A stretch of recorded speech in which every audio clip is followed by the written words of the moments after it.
Can I tell you a story? What about? An incident similar to this. Just an experience that I had. A man was the victim of a very serious assault. And his wife, a lady in very similar circumstances to yourself, his wife was the sole witness. If the men were to be identified, then she had to do it.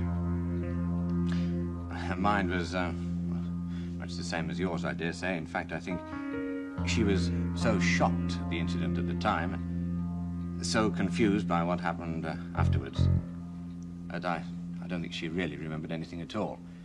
It was just a blur. Out-of-focus pictures. Well, not that there's any blame attached to that. Often people think, if they can't remember properly, that they've failed. But on balance, I don't think that. And I hope you won't either.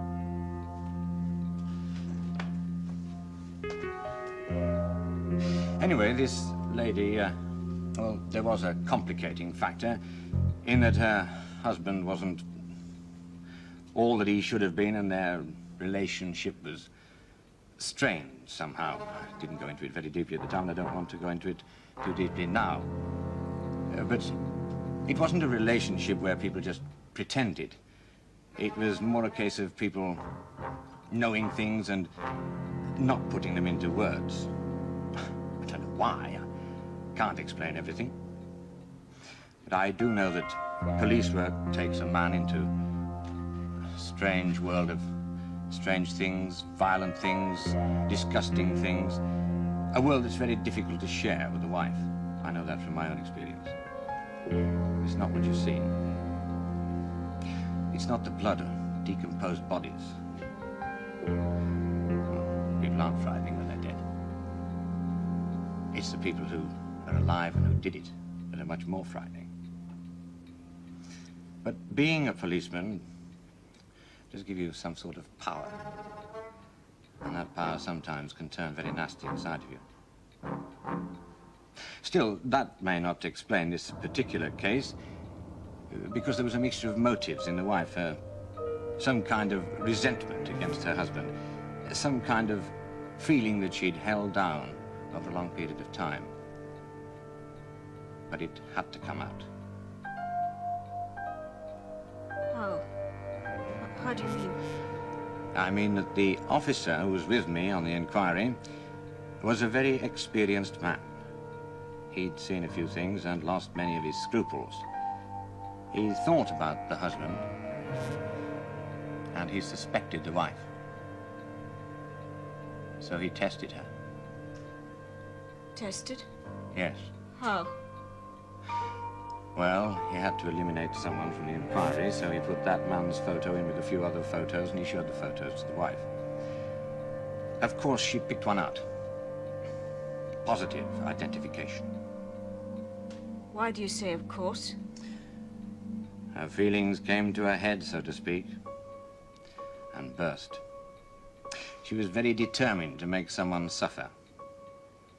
Her husband was beyond her reach. She couldn't make him suffer anymore. So she put it onto somebody else. She just picked one photo at random and said, "That's the man. Now let him have some trouble." How did your colleague know it was at random? Well, there was one photo of the suspect, and there were 9 other photos of officers from my colleague's office. She picked a policeman. A man whose whereabouts were well established at the time of the assault. Oh. Yes. I don't know what to say to that. Don't say anything. It's probably a genuine mistake. But maybe the moral is that, although we feel bitterness, we should do our best not to pass it on to others or the next generation. Don't you agree? I suppose I do.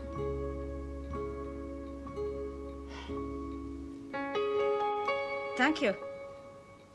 Thank you, Mrs. Allen, for your assistance. And if it's needed again in the course of the inquiry, I'm sure I'll be welcome. Well, if you can show me to the door, young man, your mother needn't get up, need she? Oh, yes. Good evening. Good evening.